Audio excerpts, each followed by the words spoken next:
Bapak Ibu sekalian, untuk selanjutnya adalah narasumber kita yang kedua yang tadi kami sampaikan. Kalau Pak Mukhlis berbicara tentang UMKM naik kelas ya. Pembicara kedua yaitu Pak Ahmad Yuli Susanto akan menggali bagaimana fundamental memulai bisnis. Beliau sudah menikah dengan 3 orang anak.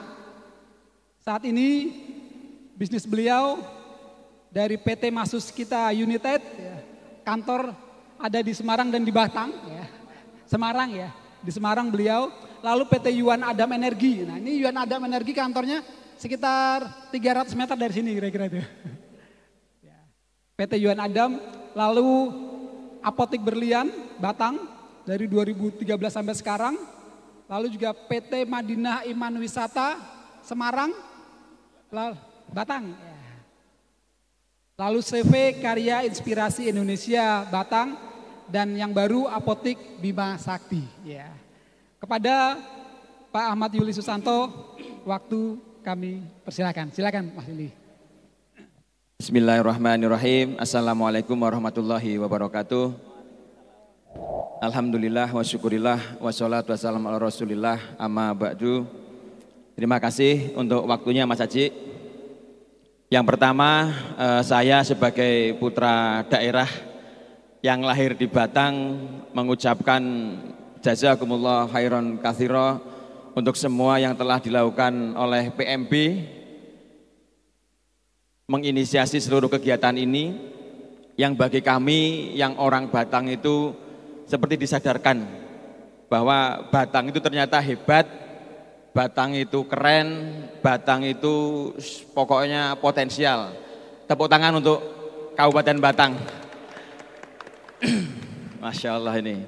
Terima kasih untuk Ketua PMB, Presiden kita Pak Ebi Trenggono, juga SC dari acara ini, sahabat saya, guru saya, Haji Haryono, Rotiku, itu. Jadi Rotikunya nggak boleh ketinggalan. Aplaus untuk Mas Haryono, luar biasa. Saya tadi minta maaf karena tidak bisa banyak membantu penyelenggaraan acara ini gitu. Jadi saya itu lahirnya di Batang, Pak. Tadi pagi teman-teman dari Bandung tadi foto-foto Pak Eri, itu foto di Pantai Sigandu Pak Eri. Itu wilayah kekuasaan saya Pak Eri. Jadi zaman kecil saya itu kalau liburan itu mainnya itu di kebun melati, mainnya mancing di antara kebun melati. Kemudian kalau pagi Pak Eri itu selalu berenang di pantai yang tadi Pak Eri foto-foto tadi itu. Itu daerah saya Pak Eri. Harus izin tadi itu. Saya SMP di SMP 2 Batang, SMA-nya di SMA 1 Pekalongan. Kemudian setelah kuliah baru keluar kota, kerja keluar kota. Jadi alhamdulillah sekarang tinggal di Semarang. Saya praktis di 5 usaha tadi, dari 6 tadi semuanya di Batang Pak. Jadi ya sering wirawiri sebenarnya. Hari ini saya mohon keridhoannya dari teman-teman semuanya. Saya nawa itu tadi dari kemarin minta izin istri kan. Mah aku izin untuk berbagi pengalaman suka duka gitu. Jadi saya ini mohon jangan diganggu, jangan Pak. Ini banyak satu guru satu ilmu masalahnya. Jadi tolong jangan diganggu ya, teman-teman IIB dari kota lain, ada dari Kebumen tadi Pak Kajipra saya lihat ya. Nawa itu saya ini sharing untuk saudara-saudara saya di Batang dan sekitarnya, bahwa saya sebagai putra Batang sudah pernah melalui Pak, melalui jatuh, bangun, bangkit, jatuh, bangun dan sebagainya gitu. Alhamdulillah usaha saya yang pertama itu saya supplier Pak, saya jualan mesin ke PLN saya itu. Itu masalah pertama saya. Jadi saya impor pertama saya dapat order yang besar, impor saya bermasalah karena tiba-tiba kurs dolar itu, karena saya kan kulaannya dolar, jual ke PLN rupiah. Kurs tiba-tiba berubah drastis Pak. Dari dulu 9.000 sampai kemudian berapa belas ribu gitu. Jadi tagihan belum ditagih itu sudah terbayang berapa kerugiannya. Jadi dulu tiap hari Pak, saya itu kerjaannya itu lihat TV. Dulu di Metro itu kan ada tuh kurs dolar hari ini tuh saya setiap kali lihat dolar Pak Eri, sekali gini Pak Eri. Karena itu terbayar sudah kerugian saya berapa banyak juta yang pada waktu itu awal-awal mula saya usaha. Jadi disitulah ya mungkin teman-teman sama merasakan seperti kiamat gitu. Saya tiap malam tuh merenung di atas rumah itu kayak gini piye ya aku ki. Karena nggak punya temen, nggak punya support system, nggak punya apapun pada itu. Modalnya modal hebat aja, modal anu aja. Jadi disitulah titik mulanya saya ketemu support system yang namanya IIBF ini teman-teman. Ya, kemudian dengan wasilah IIBF belajar kepada Pak Happy Trenggono, memiliki teman-teman yang Masya Allah banyak juga solehah gitu ya, sehingga ini yang sangat saya syukuri gitu. Jadi ketika kita pada posisi jatuh, posisi bangkrut, posisi turun gitu, saya tidak terbayangkan Pak, jika teman-teman saya itu anak nakal semua gitu. Pak Muhadi nggih, Pak Muhadi kita orang tahu bangkrut itu ya. Jadi bayangkan jika pada waktu jatuh itu teman-teman itu anak-anak yang nggak benar semua, rusak Pak gitu. Jadi kami bersyukur gitu. Sehingga saya pribadi itu memaknai bahwa perjalanan bisnis ini adalah perjalanan spiritual gitu. Karena bangkrut pertama saya jadi ngerti, oh saya tuh nakal ternyata mainnya. Naik lagi, jatuh lagi, oh saya tuh ono ribanya tuh ini gitu. Riba itu tak pikir hanya ini saja, ternyata saya naik lagi, kepleset lagi, oh ternyata riba itu enggak cuma bunga ini saja tuh gitu. Dan sebagainya Pak. Sehingga seharusnya teman-teman ketika Allah mengirimkan pesannya lewat apa yang kita alami ini gitu, seharusnya itu membuat kita itu lebih baik kondisinya gitu. Itu pelajaran pertama Pak. Kemudian ketika saya bergabung dengan IIBF, Pak Happy selalu menasihati ya, kalau setiap kali ketemu, Mas tolong bedakan antara bisnis yang kuat dan bisnis yang besar. Jangan pura-pura kelihatan besar tapi sebenarnya kopong gitu. Nek wong Batang kan ngomongnya kopong Pak. Jadi kita mobilnya apik, rumahnya apik, tapi kopong gitu. Nggak ada isinya itu. Lemah banget Pak. Ketika nggak bisa jualan sebulan saja itu langsung ambrol semua. Kita nggak bisa ini ambrol semua gitu. Nah di IIBF diajari itu. Begitu Pak Kajipras ya. Masya Allah. Pak Kajipras ini saudara saya Pak dari Kebumen, punya klinik dan rumah sunat, datang dengan istrinya ya Masya Allah. Selamat datang Mas Pras dan teman-teman yang dari luar kota lainnya gitu. Jadi saya Pak ketika curhat Pak Happy pertama kali tentang bisnis saya itu disuruh open mind, disuruh buka pikiran. Mas bisnis itu enggak cuma itu tok gitu. Bisnis itu enggak cuma itu saja. Banyak bisnis di luar sana, banyak cara nyari duit di luar sana yang gampang, yang lebih gede hasilnya, ya enggak cuma itu tok gitu. Ini yang banyak membuka wawasan saya Pak. Ini yang banyak membuka, oh iya ya. Saya lihat dodolannya sepele. Saya selalu cerita begini Pak. Saya punya teman ya, yang bisnisnya itu buat tower gede itu Pak, tower BTS Pak gitu ya. Ada satu lagi teman yang jualnya cuma kaos gitu. Kalau saya tanya Pak, buat tower sama buat kaos keren mana Pak? Tower. Gagah tower mana Pak? Gagah tower, naiknya mesti mobilnya 4WD atau proyek pakainya helm dan sebagainya gitu. Tapi karena saya teman LF-nya, saya kan tahu jeroannya Pak. Ya, yang bisnisnya ketoknya hebat tadi itu Pak, tiap bulan itu ngecas uang itu 300-an juta per bulan Pak ke PT-nya itu. Jadi perusahaan yang hebat tadi, yang ketok hebat tadi itu sebenarnya setiap bulan tuh dia tuh ngejoki duit Pak setiap bulan, nombok terus 3 bulan itu 100 sampai 3 juta per bulan. Teman saya yang jualan kaos tadi, di rekeningnya itu saya lihat Pak 5 miliar tuh free cash Pak. 5 miliar tuh free cash orang arep nggowo bebas gitu. Terus saya kan berpikir, lah berarti bisnis iki yo enggak cuma gagah-gagahan ya gitu ya. Enggak cuma gagah-gagahan Pak. Saya punya teman yang punya klinik bagus banget, gedungnya bagus, peralatannya bagus, ininya semuanya bagus gitu. Mungkin totalnya gedungnya dia bos sendiri mungkin 3,5 miliar itu gitu. Omsetnya berapa Pak? bisnisnya, asetnya itu nilainya dengan gedung, dengan peralatan itu mungkin sekitar 3,5 miliaran kalau lihat, kalau di daerah ya. Omsetnya cuma 50 juta per bulan.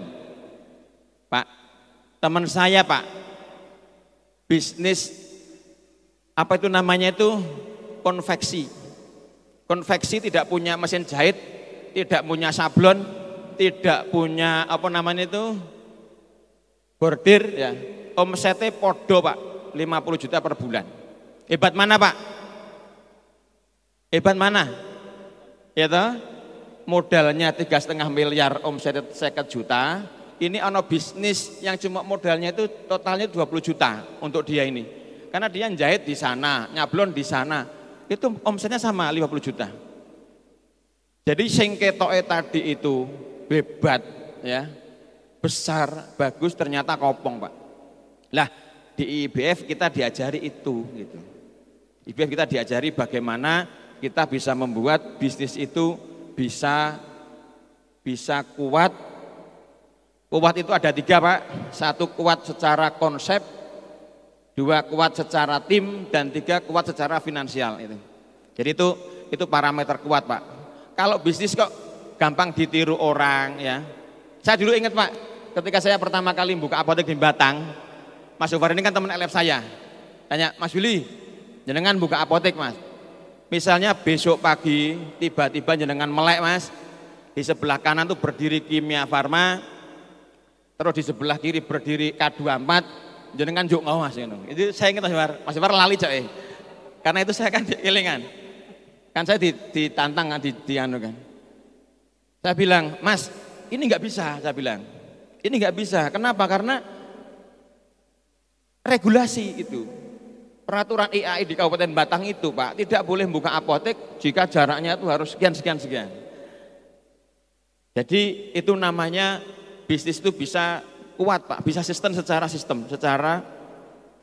bayangkan Bapak Ibu punya bisnis bakso yang laris manis Pak.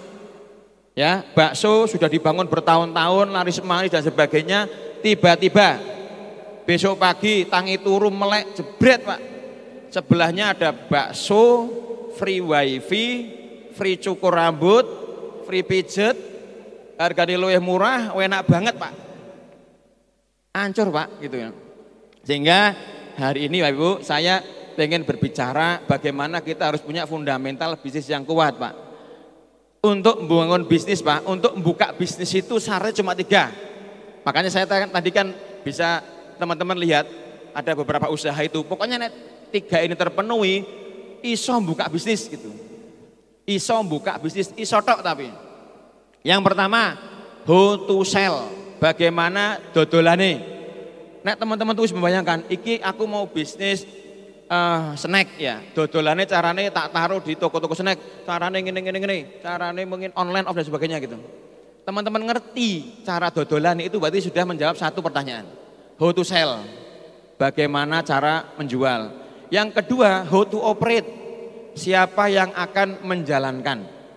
Ya, saya bilang ke teman-teman, pokoknya bisnis ki ono ngerti cara dodolane, terus ada yang menjalankan, dan yang ketiga, how to fund, bagaimana cara mendanainya, duitnya dari mana gitu.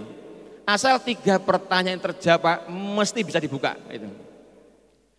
Paham ya Bapak Ibu ya? Jadi nek buka bisnis itu sebenarnya gampang, cuma syaratnya 3. Bagaimana ngedolnya, iso ngedol. Yang kedua ada yang menjalankan, ada operatornya. Yang ketiga ada dananya. Ya, wis ngerti dodolane ora ana sing operasi juga nggak bisa. Udah bisa ngerti dodolane, bisa mengoperasikan tapi nggak ada modalnya juga nggak jalan gitu. Ya, jadi intinya gitu.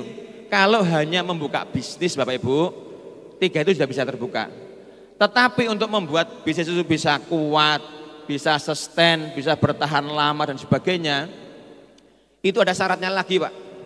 Nah itu yang Bapak Ibu nanti akan bisa belajar di IBF ya, bagaimana agar bisa membuat bisnis yang bisa selain bisa dibuka juga bisa tahan lama, tumbuh dan sebagainya.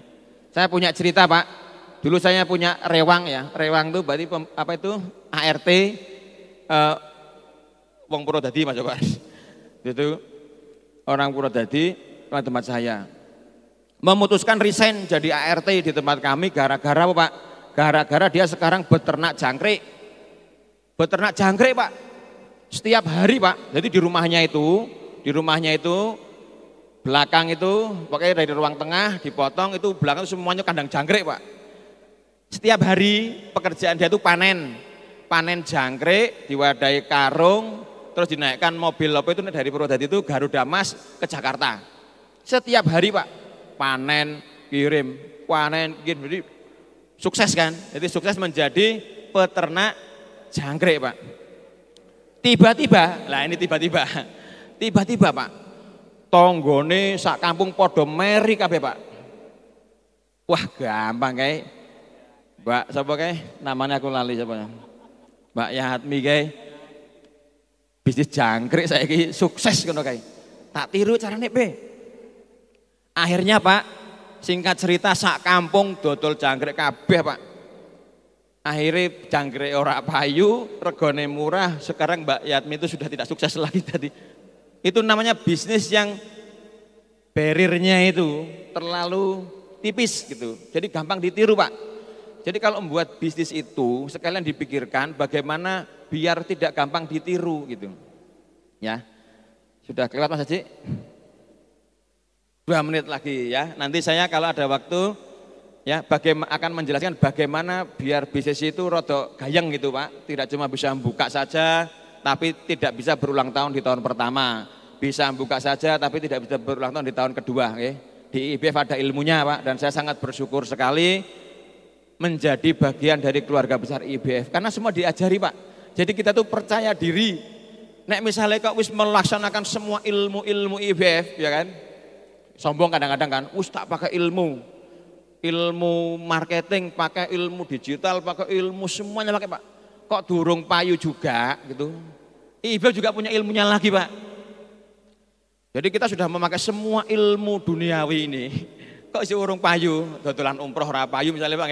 Itu ada caranya juga, itu caranya itu nanti kita disuruh untuk dicek lagi Pak, dikembali dicek kepada fundamental hati kita. Ada 4 pertanyaan ini lagi yang untuk mendiagnosa hati kita. Mesti itu ada masalah non teknis gitu. Jadi kalau kita secara ilmu bisnis sudah dikerjakan semua kok iso ono sing pleset Pak, itu mesti ada permasalahan dalam diri kita yang masih bermasalah. Itu ada 4 pertanyaan dokternya IBF itu mesti ngerti semua itu. Nanti akan saya jelaskan jika ada kesempatan Pak Haji. Ayo, kan biar penasaran ya. Nggih, karena waktu sudah habis, kami kembalikan kepada moderator. Matur nuwun. Matur suwun, Mas Yuli, kita kasih aplaus dulu dengan Mas Yuli.